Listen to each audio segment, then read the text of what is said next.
Hello students, आज मैं आपको कुछ इम्पोर्टेंट क्वेश्चन बताने जा रहा हूँ कि chemistry plus one term one में जो इम्पोर्टेंट क्वेश्चंस हैं वो कौन कौन से आ सकते हैं, कि आपको एग्ज़ाम में किन क्वेश्चन के बेसिस पे आपको क्वेश्चन आएंगे, तो उसके रिगार्डिंग हम आज डिस्कस करेंगे।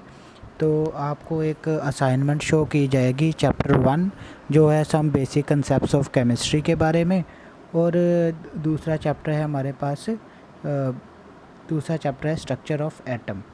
तो जो फर्स्ट चैप्टर है वो हमारा है that is some basic concepts of chemistry, some basic concepts of chemistry.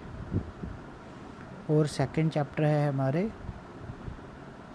जो सेकंड चैप्टर है वो हमारा है structure of atom, structure of atom. इन दोनों की असाइनमेंट मैंने डाली है और इस वीडियो में मैं आपको बता रहा हूँ कि कौन कौन से जो इम्पोर्टेंट हमारे पास चैप्टर बनते हैं और उनके रिगार्डिंग जो है हम आज देखेंगे। ठीक है स्टूडेंट्स, सो आप देख सकते हो कि आपके पास ये वीडियो है एक, जिसमें मैं आपको दिखा सकता हूँ कि असाइनमेंट में कौन कौन से इम्पोर्टेंट क्वेश्चन हैं।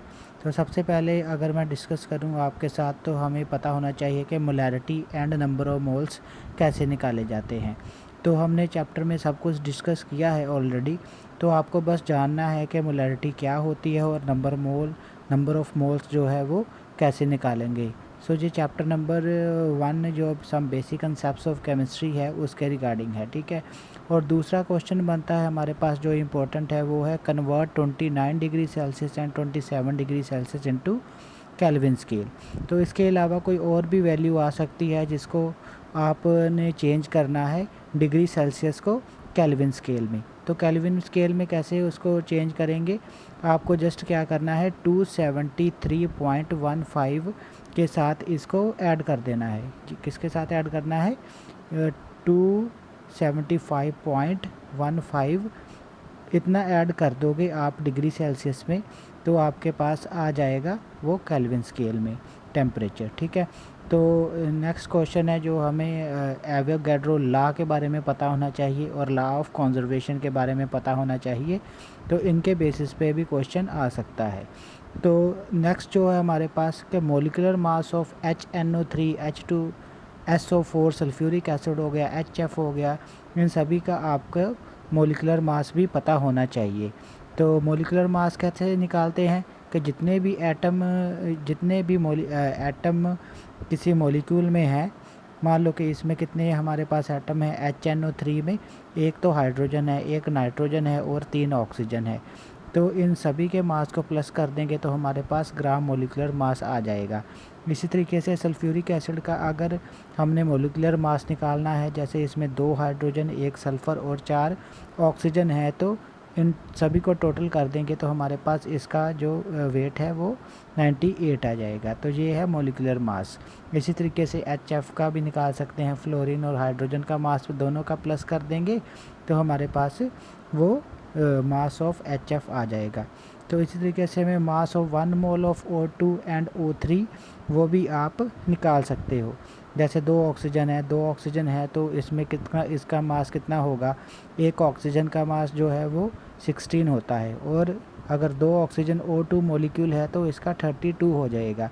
इसी तरीके से O3 में वो भी आपको 16 को 3 के साथ मल्टीप्लाई करके आप निकाल सकते हो। सो नेक्स्ट असर्शन टाइप भी क्वेश्चन आ सकता है, जैसे element is the pure form of substance containing same kind of atom, element can form different compound. ये उसका असर्शन था, element can form different compound assertion हो गया। और रीज़न है क्या क्या है इसका, element is the pure form of substance containing same kind of atoms. तो इसके लिए मैंने ऑप्शन जो है वो नीचे 7th क्वेश्चन के नीचे लिखी हुई है।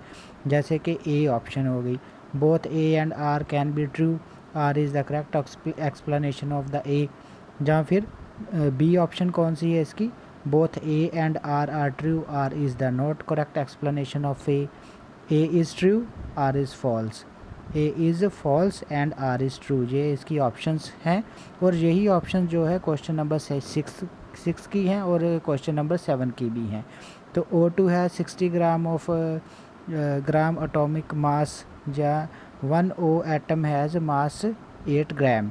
तो ऐसा क्वेश्चन भी आपको एग्ज़ाम में मिल सकता है। तो find gram molecular mass of H3PO4 NO3, इनका भी मास वैसे निकालना है जैसे मैंने सल्फ्यूरिक एसिड वगैरह का निकालने के लिए बताया है। एम्पिरिकल फार्मूला भी आपसे पूछा जा सकता है कि अगर मोलिकुलर फार्मूला हो तो उसको एम्पिरिकल फार्मूला में चेंज करना है, ये भी एक इम्पॉर्टेंट क्वेश्चन बनता है। तो इसके रिगार्डिंग कोई और भी मॉलिक्यूल आ सकता है आपको एम्पिरिकल फार्मूला निकालने के लिए। Find number of moles, number of moles जैसे कि 0.2 ग्राम ऑफ कार्बन, तो जो ग्राम में हमें मास दिया गया है, जो ग्राम में हमें मास दिया गया है उसको कार्बन के, जैसे कार्बन का 12 होता है तो 0.2 को हम डिवाइड कर देंगे 12 के साथ तो हमारे पास नंबर ऑफ़ मोल्स आ जाएंगे। इसी तरीके से बाकी के भी आप हाइड्रोजन का भी निकाल सकते हो।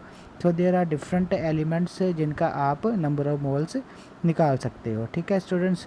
सो इसी तरीके से क्वेश्चन नंबर 11 जिसमें मैंने असर्शन लिखा है वो O2 and O3 have equal number of atoms, और इसका रीज़न बताया है mass of 1 mole atom is equal to the gram atomic mass.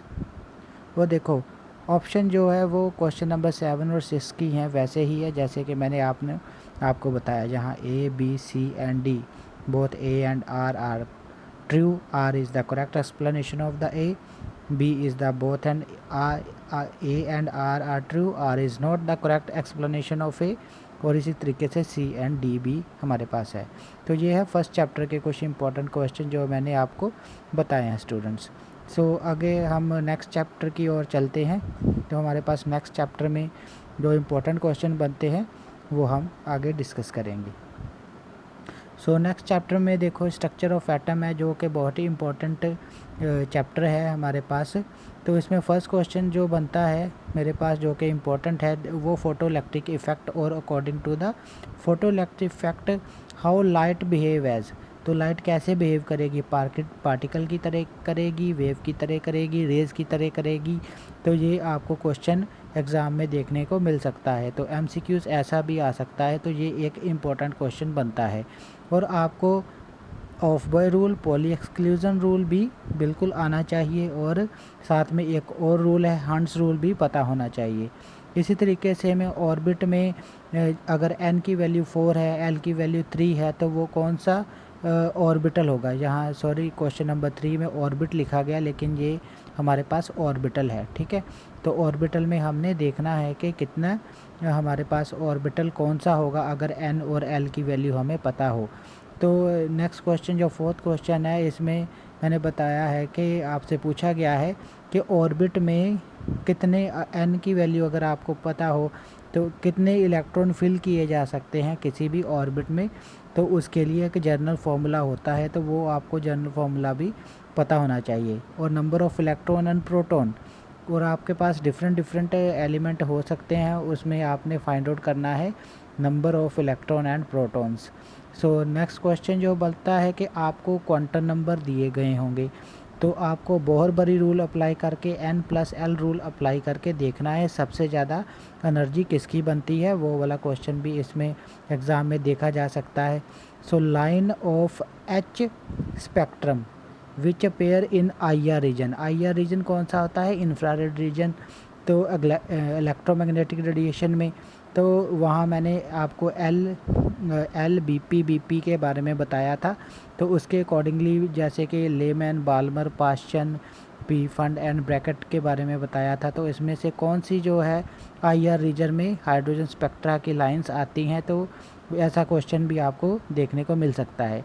Which element has s orbital field, तो यहाँ देखो BE और CE मैंने लिखा हुआ है ऑप्शन A एंड B में, और C में आपको हो सकता है नन ऑफ दीज, ऐसा क्वेश्चन भी आपको मिल सकता है। ज़रूरी नहीं है कि ये दो ही एलिमेंट हो, कोई और भी एलिमेंट हो सकता है जिसके बारे में आपको s ऑर्बिटल में के बारे में s ऑर्बिटल फील्ड होगा या नहीं होगा, ऐसा क्वेश्चन आपको मिल सकता है एग्ज़ाम में।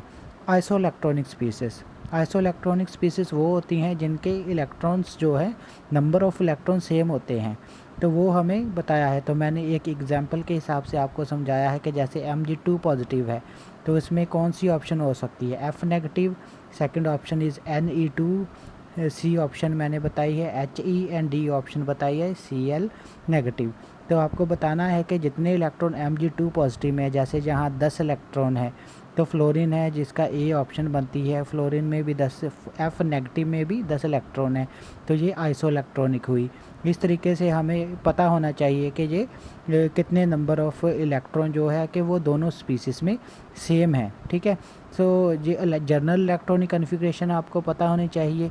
Group 1, group 2, group 13, group 14, group 16 सभी की जनरल इलेक्ट्रॉनिक कन्फिग्रेशन आपको पता होनी चाहिए।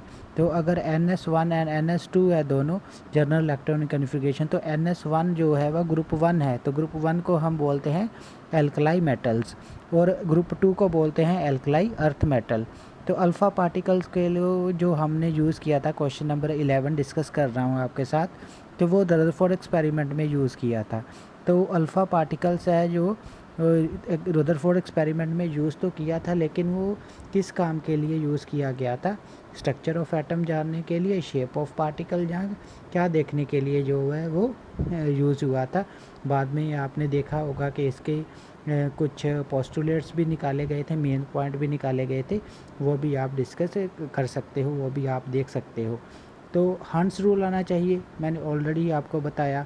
तो इलेक्ट्रॉनिक कन्फिग्रेशन तो सभी की आनी चाहिए। तो ये इम्पोर्टेंट क्वेश्चन बनते हैं हमारे chapter number 2 structure of atom में से। ठीक है स्टूडेंट्स, तो ये 2 को मैंने डिस्कस किया और बाकी के जो है वो मैं बाद में आपके साथ डिस्कस करूँगा अगली वीडियो में। ओके स्टूडेंट्स, सो ये +1 के लिए सारा काम था ताकि टर्म 1 में आप अच्छे मार्क्स ले सको। Okay students, so thank you very much.